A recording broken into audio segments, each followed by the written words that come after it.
Hello students, last class में हमने कन्फॉर्मेशंस of साइक्लोहेक्सेन्स को स्टडी किया था और आज की क्लास में हम सब्स्टिट्यूटेड साइक्लोहेक्सेन के कन्फॉर्मेशंस को स्टडी करेंगे। क्लियर? फर्स्ट हम देखेंगे मोनो सब्स्टिट्यूटेड साइक्लोहेक्सेन के कन्फॉर्मेशंस, देन हम देखेंगे डाई सब्स्टिट्यूटेड साइक्लोहेक्सेन के कन्फॉर्मेशंस। क्लियर? तो सबसे पहले तो वही क्लियरली आपको साइक्लोहेक्सेन के स्ट्रक्चर फॉर्म करना आना चाहिए।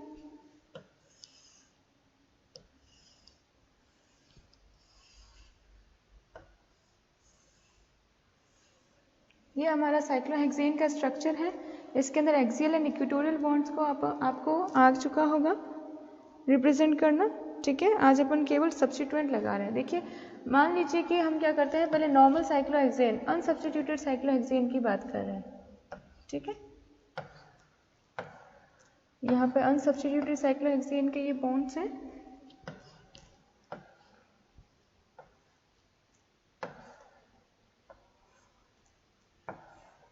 ये हमारा एक्सियल एंड इक्वेटोरियल बॉन्ड्स है। क्लियर? यहाँ पे क्या है, हाइड्रोजन्स। जब हम अनसब्स्टिट्यूटेड साइक्लोहेक्सेन की बात कर रहे हैं तो हमें इस तरीके का स्ट्रक्चर मिलेगा, है ना।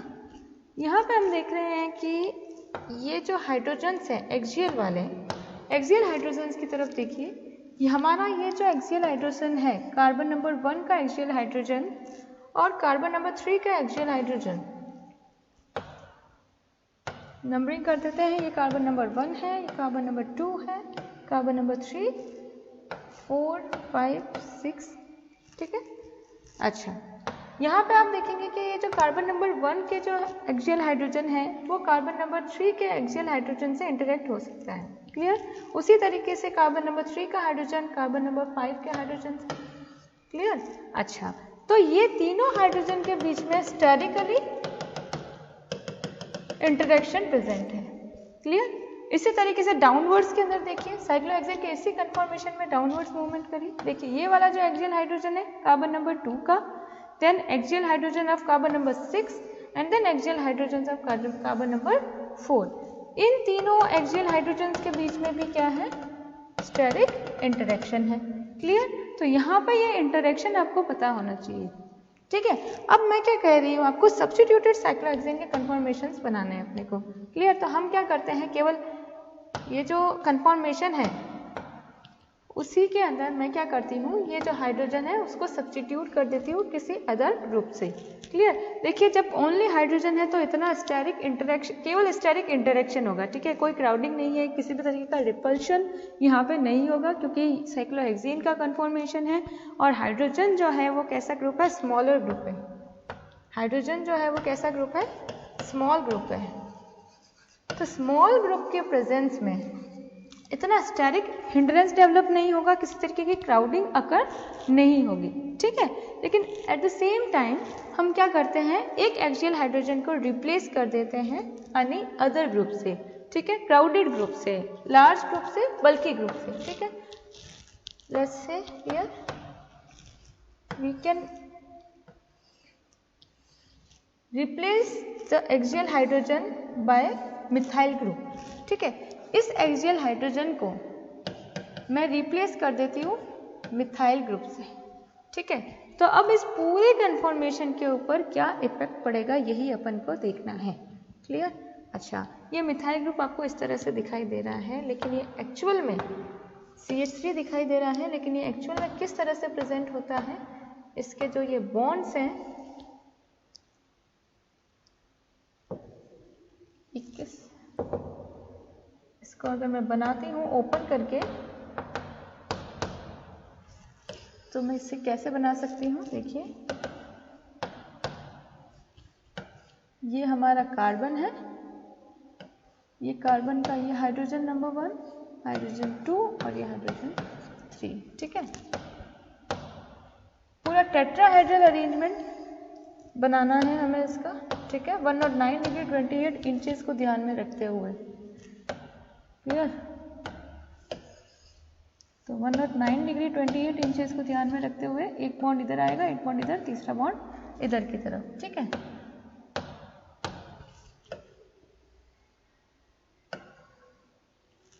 इस तरह से हाइड्रोजन प्रेजेंट है मिथाइल ग्रुप के अंदर। क्लियर। अब देखिए अगेन हम हाइड्रोजन्स को बनाएंगे ना, क्योंकि यहाँ पे ये जो मिथाइल ग्रुप है ये कैसा ग्रुप है, बल्कि ग्रुप है। तो इस बल्कि ग्रुप, इस कार्बन के ये जो हाइड्रोजन्स हैं, ये हाइड्रोजन इन एक्सियल हाइड्रोजन से स्टेरिकल हिंड्रेंस डेवलप करते हैं। इन एक्सियल हाइड्रोजन से ये क्या करेंगे, स्टेरिक हिंड्रेंस डेवलप करते हैं। ठीक है, अच्छा स्टेरिक हिंड्रेंस डेवलप करेंगे तो कैसे उसको रिड्यूस किया जाए, तो हमें पता है कि रूम टेम्परेचर के ऊपर साइक्लोहेक्सेन का क्या होता है, फ्लिपिंग होता है। क्लियर। तो हम क्या करते हैं, इसकी फ्लिपिंग करा देते हैं और फिर इसके स्टेरिक हिंड्रेंस को मेजर करेंगे। तो जब हम इसका कन्फॉर्मेशन फ्लिपिंग करवाते हैं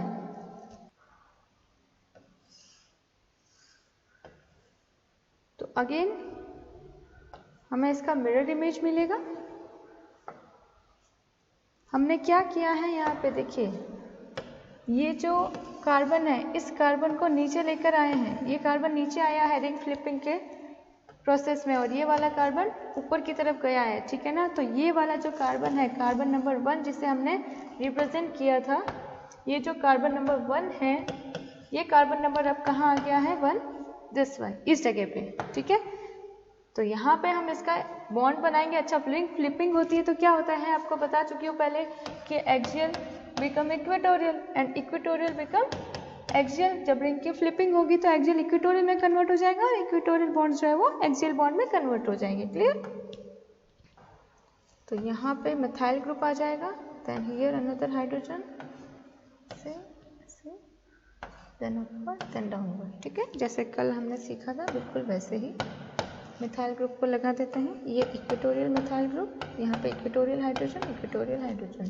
क्लियर। जब हम 1,3 डाईएक्सियल इंटरेक्शन की बात करते हैं, देखिए 1,3 डाईएक्सियल इंटरेक्शन क्या होता है, 1,3 डाईएक्सियल इंटरेक्शन क्या होता है, सबसे पहले तो ये समझते हैं। देखो जैसे ही हमने क्या किया, साइक्लोहेक्सेन के नॉर्मल कन्फॉर्मेशन के अंदर, अनसब्स्टिट्यूटेड कन्फॉर्मेशन के अंदर हमने क्या किया, एक मिथाइल ग्रुप, एक हाइड्रोजन को रिप्लेस कर दिया अनदर मिथाइल ग्रुप से। तो ये मिथाइल ग्रुप क्या कर रहा है, देखो ये कार्बन नंबर 1 है, ये कार्बन नंबर 2 है और ये कार्बन नंबर 3 है।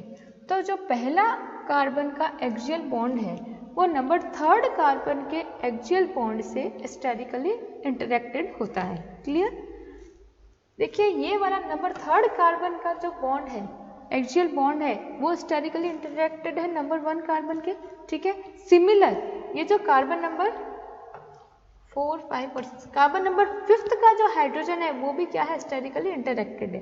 क्लियर। अच्छा अब यहाँ पे जो ये इंटरेक्शन है, क्योंकि ये रिपल्सिव इंटरेक्शन है, बिकॉज ऑफ वाई, यहाँ पे जब अपन बल्कि ग्रुप्स को अटैच कर देते हैं तो हमें पता है ना कि यहाँ पे इसके भी इलेक्ट्रॉन क्लाउड है, इसका भी इलेक्ट्रॉन क्लाउड है, और यहाँ पे जो मिथाइल ग्रुप है पूरे ग्रुप का इलेक्ट्रॉन क्लाउड है। तो ये जो इलेक्ट्रॉन क्लाउड है मिथाइल ग्रुप का, वो इलेक्ट्रॉन क्लाउड जो है हाइड्रोजन के इलेक्ट्रॉन क्लाउड से रिपेल हो जाएंगे। क्लियर। तो यहाँ पे नंबर 1 कार्बन, नंबर 3 कार्बन और नंबर 5 कार्बन के बीच में रिपल्सिव इंटरेक्शन होगा। ठीक है ना, रिपल्शन होता है। ठीक है।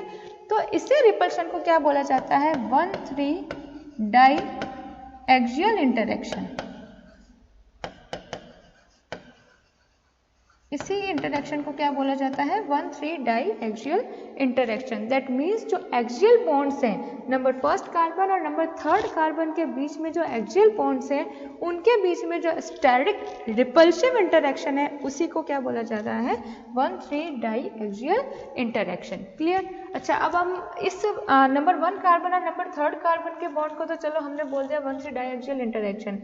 अब नंबर 1 कार्बन और नंबर 5 कार्बन को हम क्या बोलेंगे, नंबर 1,5 डाई एक्सियल इंटरेक्शन नहीं, 1,5 डाई एक्सियल इंटरेक्शन को यूज नहीं किया जाता है। ठीक है। यहाँ पे आपको कार्बन के नंबर्स नहीं देखने, यहाँ पे आपको डिफरेंस देखना है कि कितने कार्बन को छोड़ करके और नेक्स्ट 1 कार्बन के बीच में ये एक्सियल इंटरेक्शन हो रहा है। तो यहाँ पे देख रहे हैं कि एक कार्बन, फिर उसके बाद में सेकेंड कार्बन को छोड़ के 3rd कार्बन जो है वो स्टेरिकली इंटरेक्ट हो रहा है। तो नंबर 3 कार्बन नंबर 3 भी 3rd कार्बन है और कार्बन नंबर 5 भी 3rd कार्बन है कार्बन नंबर 1 के रेस्पेक्ट में, क्योंकि हम यहाँ पे इंटरेक्शन को देख रहे हैं, हम यहाँ पे नंबर ऑफ कार्बन को नहीं देख रहे हैं। क्लियर?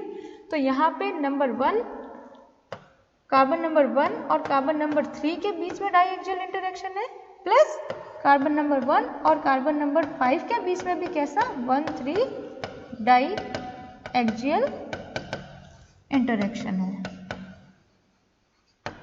क्लियर? इसे 1,5 डाइएक्सियल इंटरेक्शन नहीं बोलेंगे, ये दोनों ही क्या है 1,3 डाइएक्सियल इंटरेक्शन। क्लियर? इन डाइएक्सियल इंटरेक्शन के होने की वजह से जो हमारा मिथाइल ग्रुप है वो मिथाइल ग्रुप एक्सियल पोजीशन पे ना होकर के किस पोजीशन में होता है, इक्वेटोरियल पोजीशन में। ठीक है, ये हमारा एक्सियल बॉन्ड है, ये हमारा कैसा बॉन्ड है, एक्सियल बॉन्ड है। और यहाँ पे हमने रिंग फ्लिपिंग करा दी है और रिंग फ्लिपिंग के बाद में हमें कैसा बॉन्ड मिल गया, इक्वेटोरियल बॉन्ड। क्लियर? तो हमारा जो मिथाइल ग्रुप है अगर वो एक्सियल पोजीशन में प्रेजेंट होगा तो उस केस में क्या होगा, डाइएक्सियल इंटरेक्शन होगा, 1,3 डाइएक्सियल इंटरेक्शन, वो भी 2 कार्बन से। ठीक है, कार्बन नंबर 3 कार्बन नंबर 5 से। जब अपन इक्वेटोरियल में रिंग फ्लिपिंग करा दीजिए, रिंग फ्लिपिंग तो अपने आप से होती है रूम टेम्परेचर के ऊपर, ठीक है ना। तो जब अपन रिंग फ्लिपिंग हो जाएगी रूम टेम्परेचर के ऊपर तो हमें ये वाला सेकंड वाली स्ट्रक्चर मिलेगी। और ये सेकंड वाली स्ट्रक्चर से हमें क्या दिखाई दे रहा है कि ये जो मिथाइल ग्रुप है ये कैसा प्रेजेंट है, इक्वेटोरियल पोजीशन पे प्रेजेंट है। और हम यहाँ पे क्लियरली देख पा रहे हैं कि ये जो मिथाइल ग्रुप है इक्वेटोरियल का, ये अपवर्ड डायरेक्शन में है। और यहाँ पे जो कार्बन नंबर 3 का जो हाइड्रोजन है वो कहाँ पे है, अगेन देखो इनके जो बिल्कुल स्टेरिक रिपल्शन होने की संभावना ही नहीं है इस वाले कार्बन के और इस वाले कार्बन के बीच में। ठीक है, दूसरा इधर वाले हाइड्रोजन को देख लीजिए, इस वाले कार्बन नंबर 2 कार्बन को देख लीजिए। तो क्योंकि यहाँ पे ये वाला जो फर्स्ट कार्बन का इक्वेटोरियल मिथाइल ग्रुप है वो अपवर्ड डायरेक्शन में और ये वाला हाइड्रोजन जो है वो डाउनवर्ड डायरेक्शन में है, तो यहाँ पे भी बिल्कुल भी इंटरेक्शन प्रेजेंट नहीं है। दिस वन कार्बन के हाइड्रोजन को देख लीजिए, इधर तो ये राइट हैंड साइड में रिमूव कर रहा है मिथाइल ग्रुप और इधर लेफ्ट हैंड साइड में हाइड्रोजन ग्रुप मूव कर रहा है। That means there is no steric interaction और there is no repulsive interaction at the second structure of substituted cyclohexane. तो अब हमने यहाँ पे क्या देखा, देखो रिंग फ्लिपिंग तो रूम टेम्परेचर के ऊपर होती रहती है। दैट मीन्स जब कभी भी हम मोनो सब्स्टिट्यूटेड साइक्लोहेक्सेन की बात करते हैं और जब हमारे पास में सब्स्टिट्यूएंट कैसा है, अल्काइल ग्रुप है, तो हमेशा अल्काइल ग्रुप कौन सी पोजीशन को अटेन करेगा, अल्काइल ग्रुप हमेशा इक्वेटोरियल पोजीशन को इक्वेटोरियल पोजीशन को अटेन करेगा। क्लियर? तो जब मोनो सब्स्टिट्यूटेड साइक्लोहेक्सेन बनाएंगे तो कौन सा स्ट्रक्चर प्रिफर्ड होगा, सेकंड वाला। क्लियर? समझ में आया? This is all about due to the 1,3 diaxial interaction. Clear? And the equatorial equatorial bonds are away from the methyl group substituents. ठीक है, इक्वेटोरियल हाइड्रोजन्स जो हैं वो क्या है, away from the methyl substituents हैं। Okay, thus the equatorial conformer is more stable than the axial conformer. Okay, तो ये वाला जो इक्वेटोरियल बॉन्ड वाला कन्फॉर्मर है वो मोर स्टेबल होगा as compare to the axial type of conformer. Okay, now we are discussing the conformation of disubstituted cyclohexane, यानी कि डबली सब्स्टिट्यूटेड साइक्लोहेक्सेन के कन्फॉर्मेशन को स्टडी करना है। 2 सब्स्टिट्यूएंट्स प्रेजेंट हो, ठीक है। जब 2 सब्स्टिट्यूएंट्स प्रेजेंट है तो उस केस के अंदर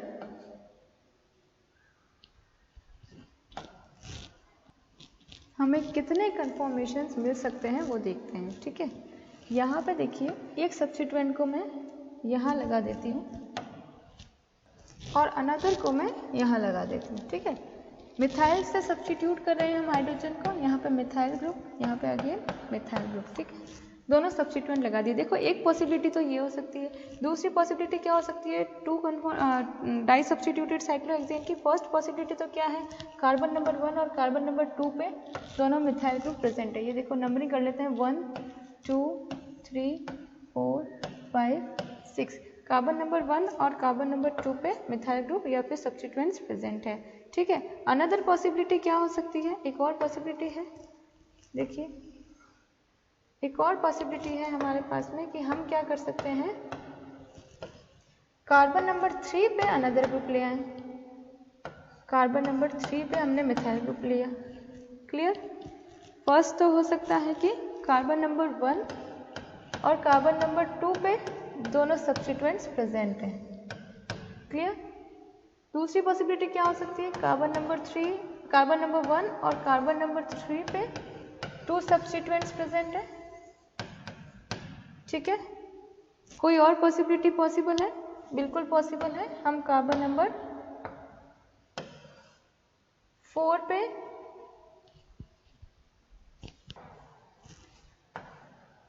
मिथाइल ग्रुप को रख सकते हैं। ठीक है। तो थर्ड वन पॉसिबिलिटी क्या है, कार्बन नंबर 1 और कार्बन नंबर 4 पे 2 सब्स्टिट्यूएंट्स प्रेजेंट हो। ठीक है। तो यहाँ पे हमें 3 टाइप के कन्फॉर्मेशन मिल सकते हैं डाई सब्स्टिट्यूटेड साइक्लोहेक्सेन के, जब कार्बन नंबर 1 और कार्बन नंबर 2 पे सब्स्टिट्यूएंट्स प्रेजेंट हो, कार्बन नंबर 1 और कार्बन नंबर 3 पे प्रेजेंट हो, और कार्बन नंबर 1 और कार्बन नंबर 4 पे प्रेजेंट हो। क्लियर। रिंग फ्लिपिंग को कराएंगे तो एक्सियल बॉन्ड इक्वेटोरियल में कन्वर्ट हो जाएंगे, वो हम आगे देखेंगे। ये 3 चीज़ें क्लियर हो चुकी होगी।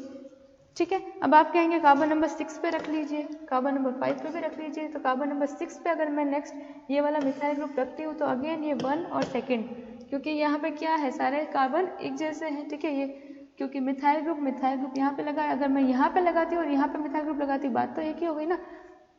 क्लियर। तो नंबरिंग किधर से भी करो, क्योंकि कार्बन एक जैसे ही है ना, तो नंबरिंग किधर से भी करो हमें एक ही चीज़ मिलने वाली है।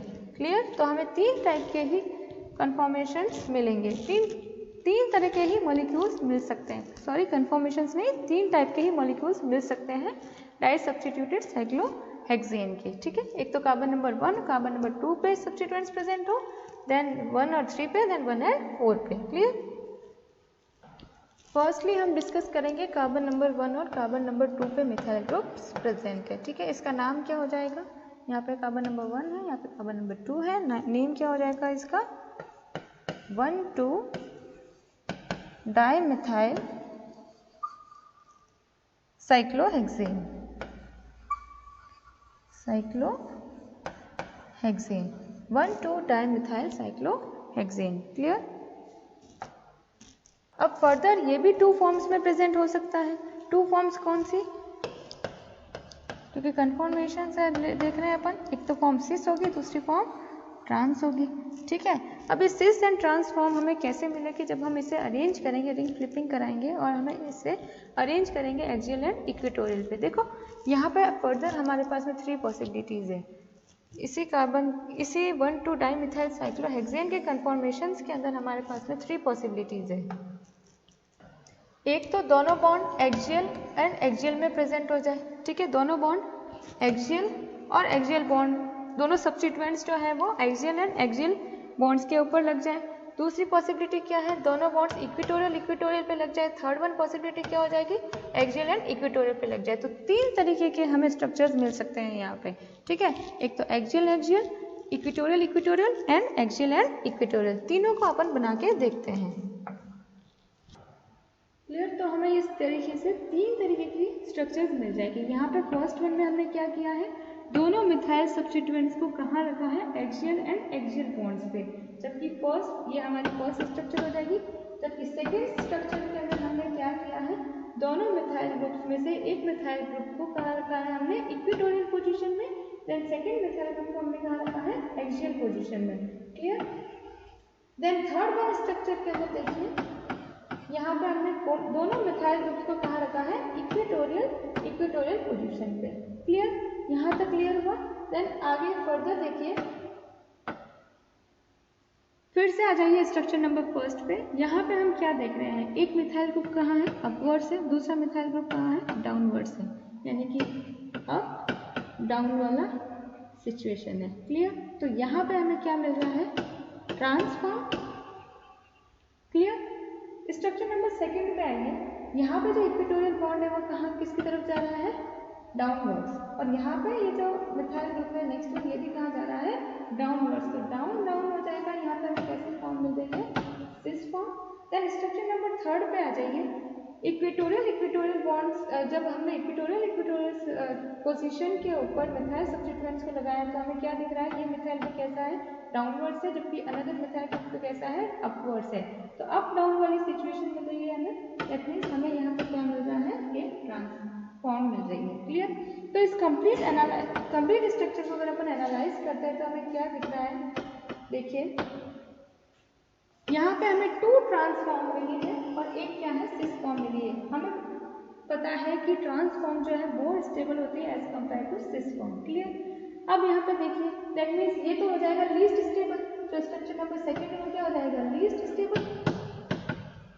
अब हमें क्या देखना है, स्ट्रक्चर नंबर फर्स्ट और स्ट्रक्चर नंबर थर्ड में से कौन सा ज़्यादा स्टेबल है। तो अब पहले वाला जो 1 से डायरेक्शन इंटरेक्शन है उसको याद कीजिए। जब मिथाइल ग्रुप एक्सियल बॉन्ड पे प्रेजेंट होगा तो यहाँ पे क्या है, हाइड्रोजन्स है नंबर थर्ड कार्बन पे, और इस तरीके से यहाँ पे क्या हो जाएगा, डायएक्सियल इंटरेक्शन प्रेजेंट होगा। ऊपर वाले मिथाइल ग्रुप के पास में भी और नीचे वाले मिथाइल ग्रुप के पास में भी क्या होगा, डायएक्सियल इंटरेक्शन होगा। क्लियर? उसी के साथ साथ अगर हम स्ट्रक्चर नंबर 3 को स्टडी करते हैं तो यहाँ पे किसी भी तरीके का डायएक्सियल इंटरेक्शन भी नहीं है और दोनों मिथाइल ग्रुप्स कैसे प्रेजेंट है, ट्रांसफॉर्मर प्रेजेंट है। दैट मीन्स जो स्ट्रक्चर नंबर थर्ड है वो मोर स्टेबल कन्फॉर्मर होगा। यानी कि हमने क्या देखा साइक्लोहेक्सेन में कि जब हमारे बॉन्ड्स इक्वेटोरियल, दोनों सब्स्टिट्यूएंट जब इक्वेटोरियल पोजीशन पे है तो उस केस में जो है मोर स्टेबल कन्फॉर्मर मिलेगा। देन सेकेंड, जब एक्सियल इक्वेटोरियल में है तब मोर स्टेबल बनेगा, लीस्ट स्टेबल जो होगा वो क्या होगा, एक्सियल वाला कन्फॉर्मर। क्लियर? अच्छा, ये क्लियर हुआ आपको? ठीक है। देन